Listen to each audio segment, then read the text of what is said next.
Good evening. It's wonderful to be with you once again, isn't it, Ronnie? Indeed it is. And in a packed programme tonight, we shall be investigating allegations of slow service in the post office and finding out why the Queen now has to send telegrams to people who are only 97.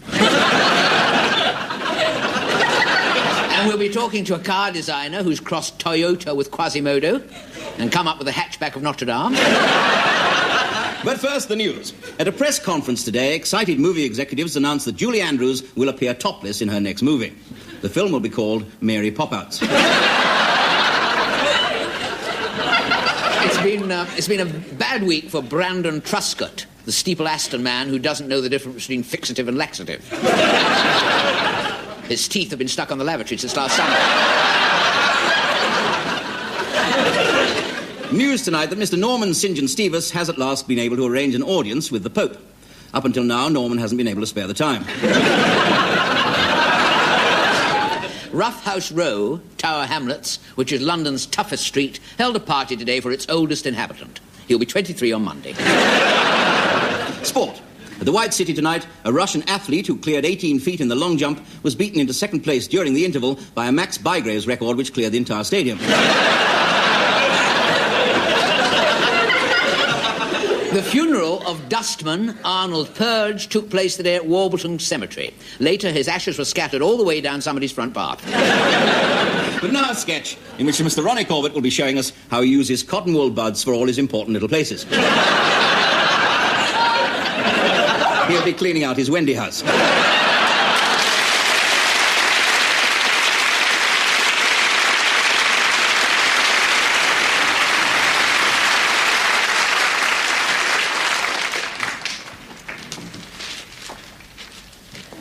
Morning. Morning.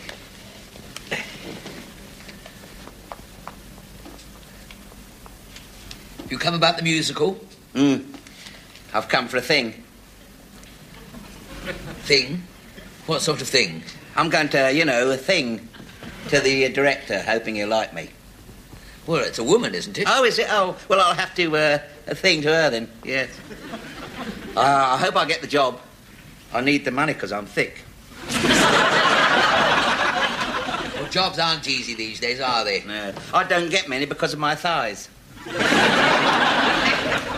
What's the matter with them? I'm too fat. My thighs affects the way I think. Well, you what? Well, thing-a-thong. Well, the size. You're a singer. I said I'm a thinger. Oh, I agree. I think you're absolutely white. Well, I'm nervy, see. No, I think you're white. You're white. You are white. I agree with you about the size. It's the same with me being small. I never get to play anything wagged. I'm always a went man or a water. Huh? Excuse me, you can't sound your R's, can you?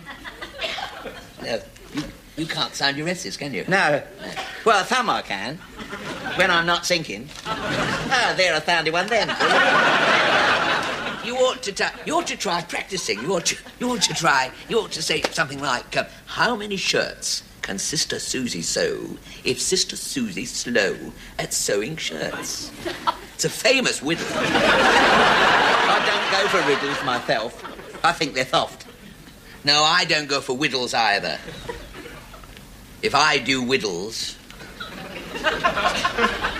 it's whiskey.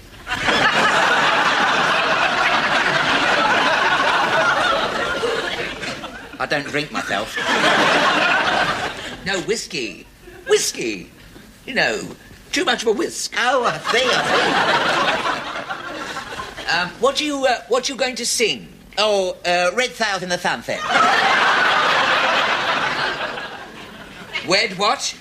Red Sails in the Sunset, you know. Way over the sea.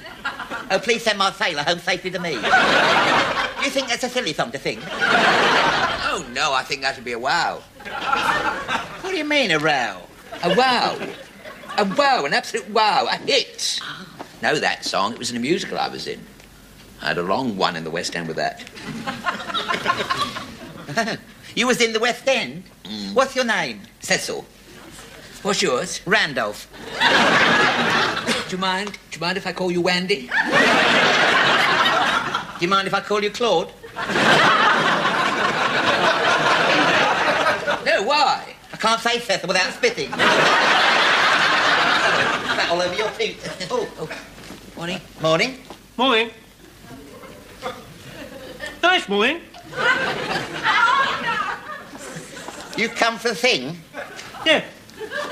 It rang me this morning. Excuse me, you can't sound your R's, can you? No. Or your S's. No. Nor my L's, nor my W's, nor my wobble-woos.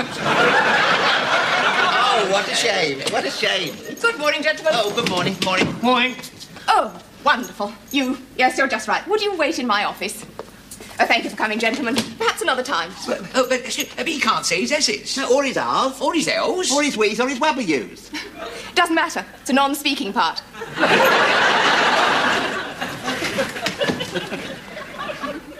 What and thod.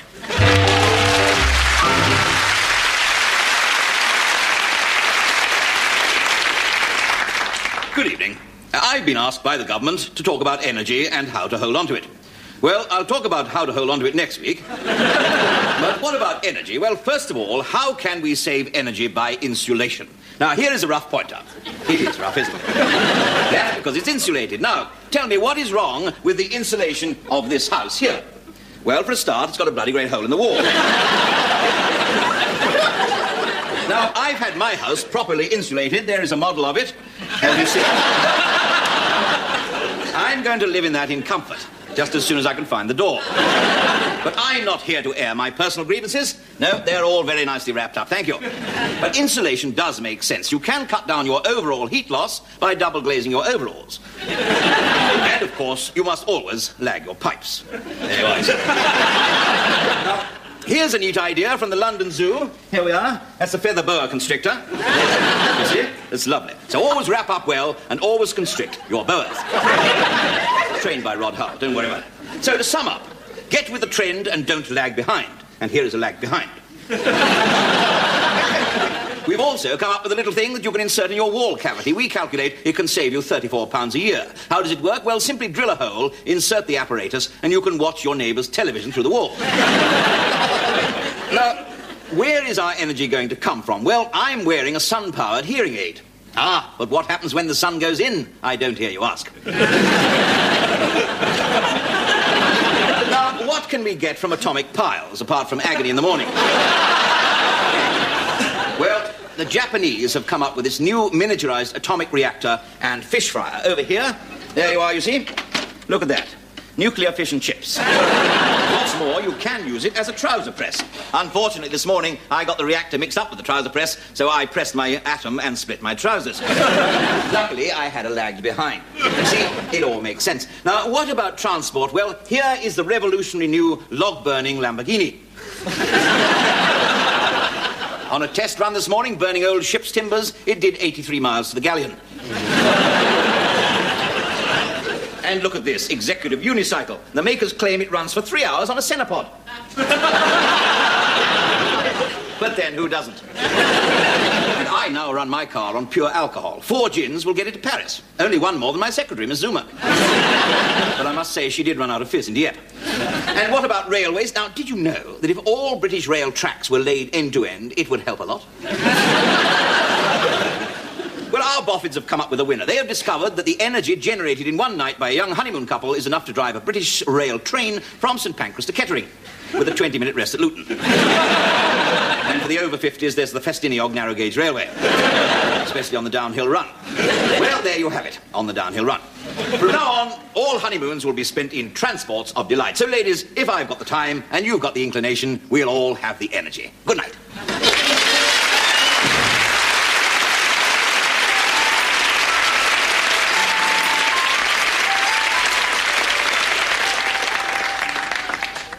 Didn't old Charlie go down to doctor's with his ears?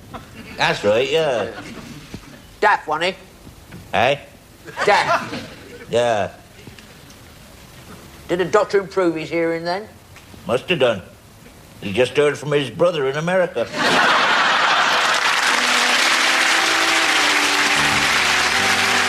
and gentlemen, please welcome our first guest, Barbara Dixon.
Cup, please.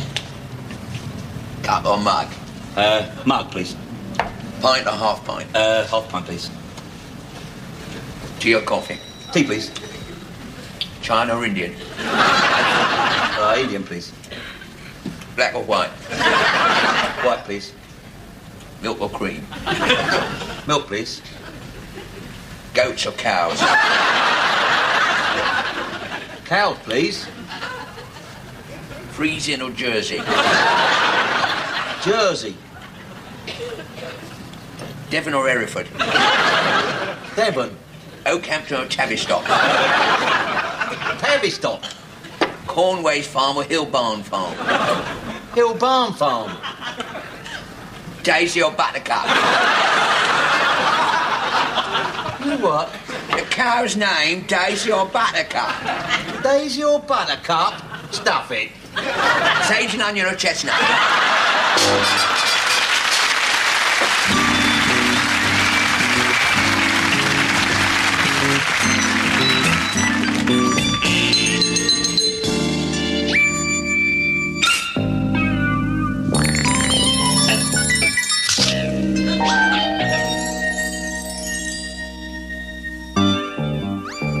The year is 2012. England, traditionally a land of heroes and great statesmen, is in the grip of a new regime. The country is being run by women. They are the breadwinners, the rulers, and their state police strike terror into the hearts of the subjugated male. In short, the roles have been completely reversed. It is the man, not the woman, who now wears the frock. Even their names are feminine. But one poor downtrodden worm is about to turn. This man. Janet Cartwright. Employed as a tea boy at police headquarters, Janet has one friend he can trust, Betty Chalmers. Our story starts one afternoon over a cup of tea. I think the secret police have heard about my collection of chauvinistic films. I'm sure the house is going to be searched any moment. We'll have to get rid of them. Well, I can't, you see, not before Thursday. You know, I'm having the private show in the auction rooms. It'll be the last because it's just getting too risky. Did you know that you can get 3 months hard labour for showing a Humphrey Bogart? Next day in the hairdressers, Janet and Betty are surprised by a raid from the secret police. A customer by the name of Ursula Debenham. Tall, balding, with a beard. No, I don't think so. He's wanted for petty crimes against the state. Stand up.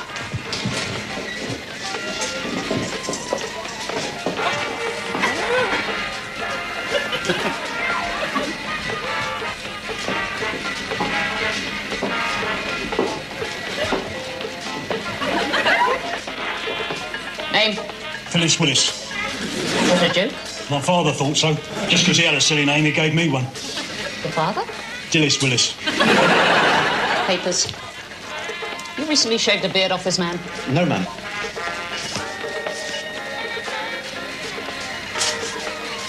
Carry on. If any of you see or hear of this man, it's your duty to report him. What was his crime? Playing illicit rugby and pipe smoking.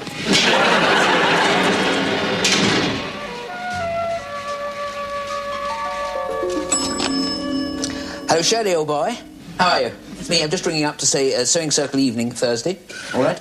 You know what I mean? Yeah. Yes, it is. Good drying weather, though. Mine was on the line 10 o'clock this morning. Oh, have you? No, I haven't got a rich wife to buy me a dryer. No, I didn't mean it. Yes. All right, then. See you Thursday. Yes. Bye.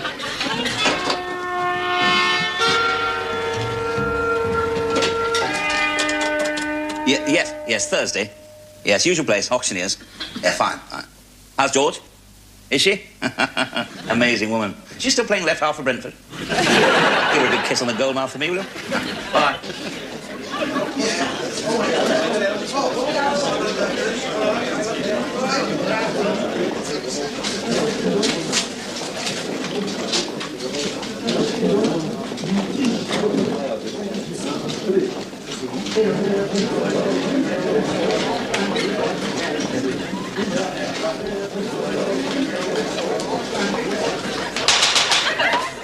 Evening, chaps. Evening. Just a word before we start. I'm afraid this is going to be the last film shown for a while. Oh. I know it is. I know, but I can't help it. I'm afraid I've got to go undercover. There's been a little dicky bird has told me there's been a bit of a leak, and I might get raided. I know, so here we are. However, tonight, so make the most of it. That's what I'm really trying to say. Then sit back and enjoy yourself, because tonight we're going to have a John Wayne film.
Who are you? State Police. You taking me in? Yes. What, to the castle? Yes. It's a rather long journey. Do you think I might go to the toilet? All right. Well, can I take my hands down? If you must. Well, it's essential. Very difficult otherwise. Look, would you please turn around and face the other way? No. Oh. Well, in that case, I will.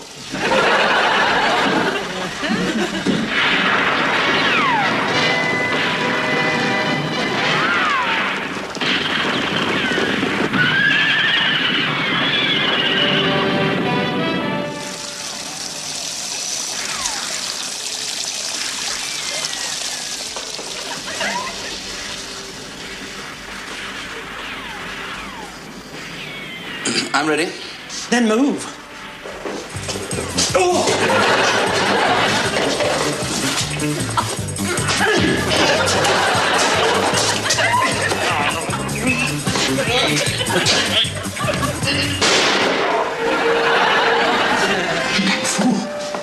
You shot me in the behind.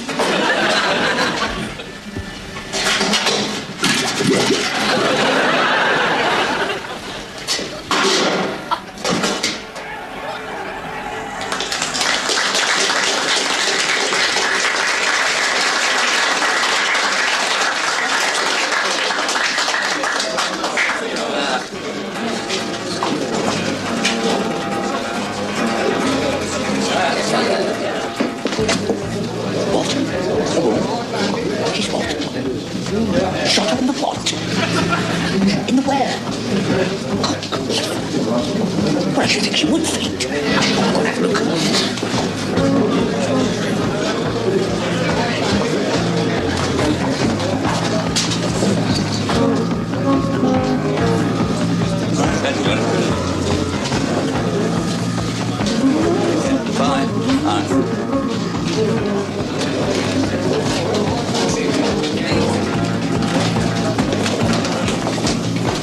You say fainted, old chap. She's dead. Dead? She was only shot in the backside. You can't die of a shot in the backside. She didn't die of a shot in the backside. She died of a head down the toilet. True, yes. Look after both of us, Benny, old chap. They certainly are, Janet, old boy. The thing is, what are we going to do with the body? What will happen now? Are Janet and Betty doomed? Can the toilet keep its grisly secret? Or will the police flush it out? Don't miss next week's enthralling episode of The Worm That Turned.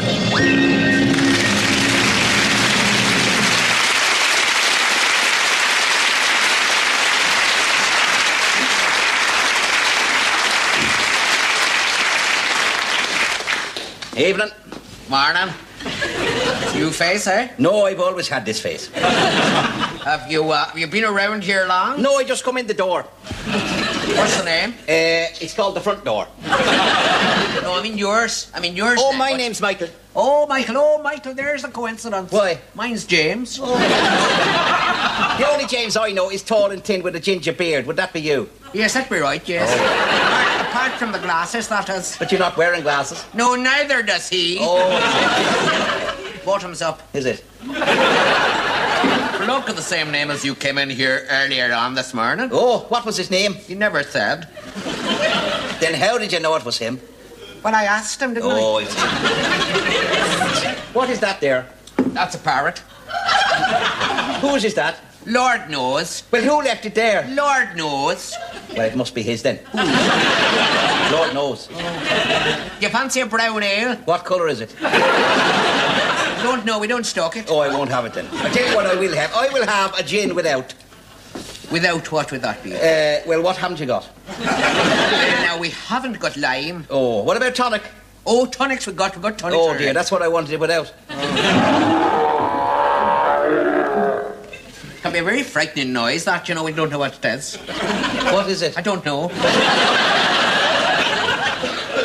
The parrot never budged.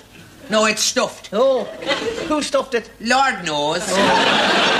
Member of the local gentry, is he? Yes, that would be it, yes. The plumber never came this morning. Oh, dear. Did he come this afternoon? No, that's twice he's never been. I am a poacher, you know. I never asked you what you did. Well, ask me then. Are you a poacher? It's none of your business. Rabbits, is it? No, clocks. Oh, clocks. I tell you what, if you can guess how many clocks I got in this bag, you can have them both. 3. Correct. Now, look at this here clock there. See that? Yes. That is unique. Have you got another one like it? Yes. There we are. Are they identical? Well, that one is. Yes, I must say that this one here is not nearly as identical as that one. That is definitely the most identical of the two, that one. Yes, right. Do you want to buy one? How much? 30 quid. I'll give you 35. Do me a favour. All right, I'll give you 20. Done. Have you got change of a £4 note? Oh, yes. There you are. There we are then. That's yours. Thank you very much. There we are. Have you got the time? Yeah, what time would you like? 3:30. No, you'll have to ask me a bit later on.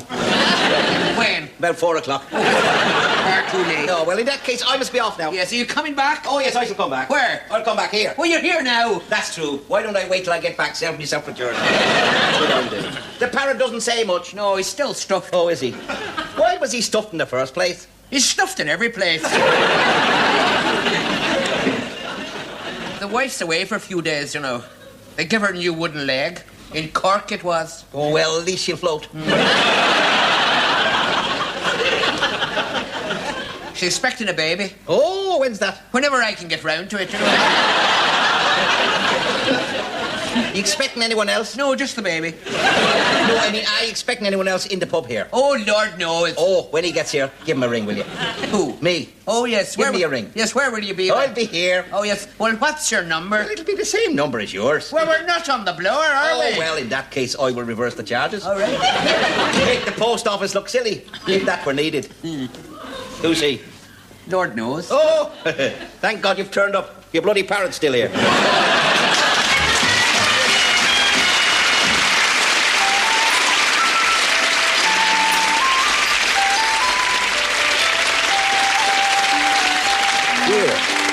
You know we live in the same sort of house? Yeah? Same road, same shape, same size rooms? Yeah? Well, you know when you papered your front room, you told me you bought 8 rolls of wallpaper? That's right, yeah. Well, I just papered their front room. Oh, yeah? I bought 8 rolls of wallpaper. When I finished, I had 2 over. That's funny. So did I.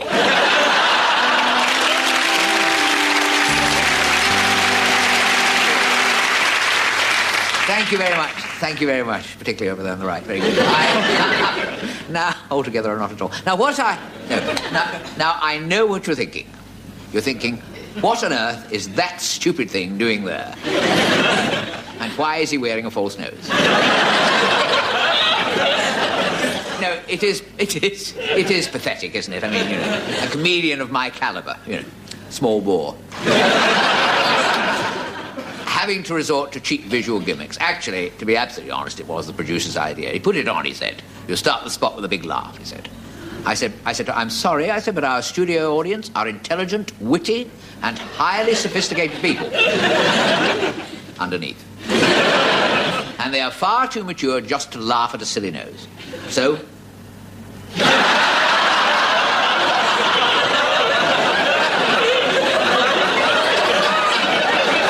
I see. Thank you very much. Just for that, I shall tell you a joke. Now, there we are. Now, this joke comes from our producer. And if it doesn't seem all that funny, we must make allowances, because at the time he told me he'd just been involved in a very, very nasty accident. He'd bought a round of drinks.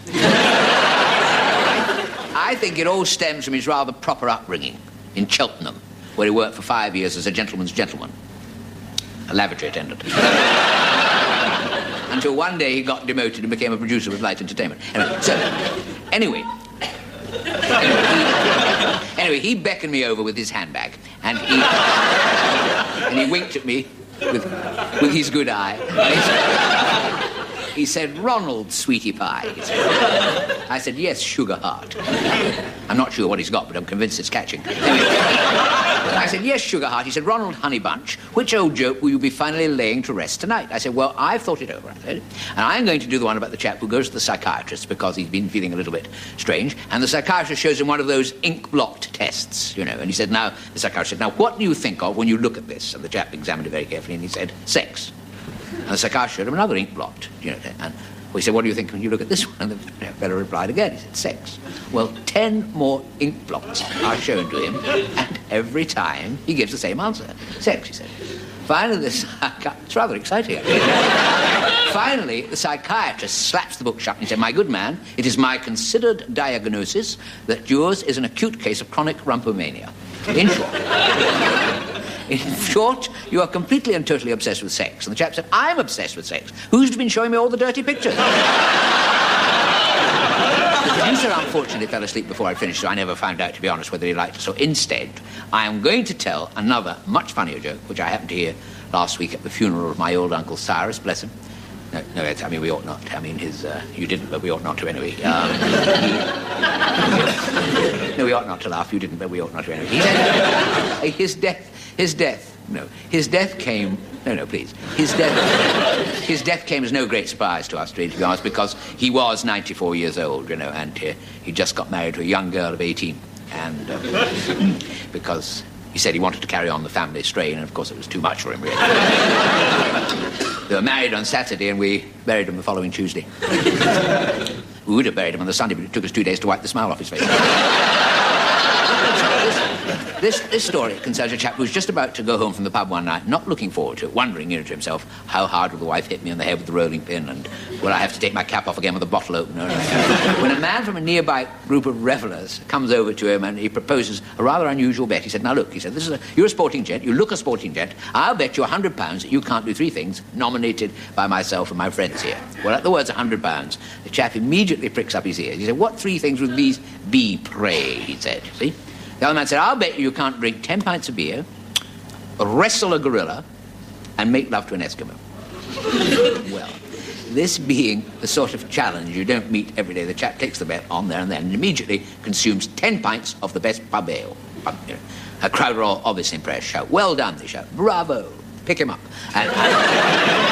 And then off they go to the local zoo where the chap gets in the cage with this grisly-looking gorilla. Before you know what's happened, they're locked together, punches flying, fur all over the place. Finally, the chap comes out, looking battered and bruised, still clearly in one piece, dusts himself down proudly, says, "Right, now let's go and wrestle the Eskimo."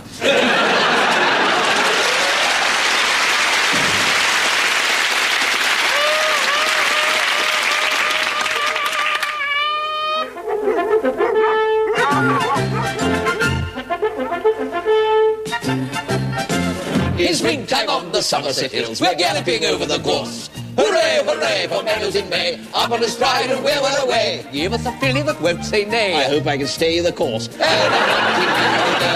A hunting we will go. Show us a place for a rollicking chase, and a hunting we will go. I am the master of the hound. And I'm his pedigree chop. We shoot, we fish, we paddle, we punt. And I'm the pride of the Chumley Hunt. And he's wearing his jumpers back to front and his crumpers are slightly numb. A hunting we will go. Second to port is my favourite sport. A hunting we will go. Come, landlord, bring me flagons of wine. And I'll have a sherry as well. A single tot of his bubbling brew makes hunters trot and they're jogging on two. But put away 3 and it skipped to me new and down to the Dingley Dell. A hunting we will go. We'll never say no to a big daddy ho. A hunting we will go. I am the jovial landlord here. And I'm his youngest daughter. My homemade beer is light and clear. It's largely wind and water. From near and far they crowd my bar to see the naughty Nancy. She'll give you pale and export ale, or anything you fancy. The steeple fund was short of cash until the Duke suggested the hunt could raise the steeplechase, the bets could be invested. Old Lady B lost 50p and 10 to 1 the vicar. She gave a cough and cried, "They're off," and down went half a knicker. Lift your cup and bottoms up on Dobbin, Blaze and Thumper. There's Lady May on Dapple Grey. I see she's getting plumper. But if you want a point to point, the trifly owner's jumper.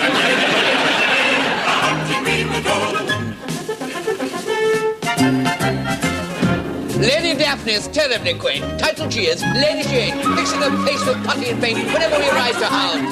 Lady Sarah Basil and Fitz got us in fits, taking the bits, ripping her jumpers, doing the splits whenever we ride to hound. Ever so posh and cantering with the band on. Scuppers are washed with sherry and Louis Shandon. Side by side on lager and lime, jogging along, passing our prime, but game for a tumble in the old time. Side by side on daggers and mash, high as a kite, low as the cat. Show us a jump and we'll have a bash whenever we ride to hound. I'm the note for my profile. Yes, dear, it's quite plain. I think I'll have a facelift when they find the crane. Don't let them mess around. Yeah, when they tighten up your skin. If they take up all the slack, you'll find your nose around the back. You'll end up sitting pretty on the dimple on your chin. We're nicely dressed for riding. We look a proper top. I've got a hacking jacket. I've got a hacking coat. We've all the right equipment that's suitable for sports. I've got my riding breeches. And I've got my jockey shorts. Sir Arthur had a chestnut. He rode it every day. It chucked him in the spinney. It tossed him in the hay. It dumped him in the duck pond. It downed him in the lane. It kicked him in the fetlocks. Now we call him Lady Jane. Vanessa's got a saddle shop, her tackle's rather nice. She's got some lovely habits with discount on the price. A rein is half a sovereign, a stirrup's 50p. But ask her for a bridle and you'll get them in for free.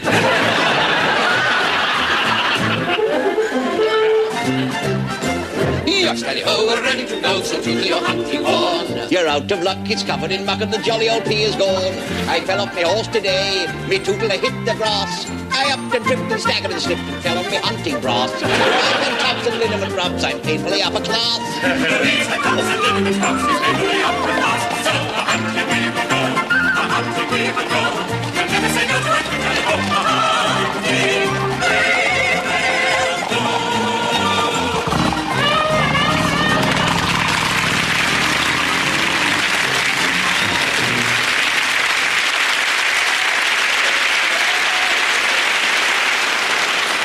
Well, that's all we seem to have time for tonight. But before we go, a few items of late news. Police are tonight searching for the Fulham supporter who waited for Jimmy Hill after match of the day and threatened to knock the living highlights out of him. In Wembley today, a staggering, bleary-eyed man was reported to be shouting obscenities at a bus conductor and refusing to pay his fare. Police are holding 45,000 Scotsmen for questioning. Tonight saw the opening in the West End of Paul Raymond's new full-frontal Agatha Christie thriller. First nighters, when asked who did it, replied, everybody. Finally, Harry Ackroyd, self-styled steak and kidney pudding king, was buried today, along with his secret recipe. Relatives said that if the ingredients are ever revealed, he'll turn in his gravy. Next Next week, we'll be showing you a new and reliable method for contacting the dead. Just dial 100 and wait.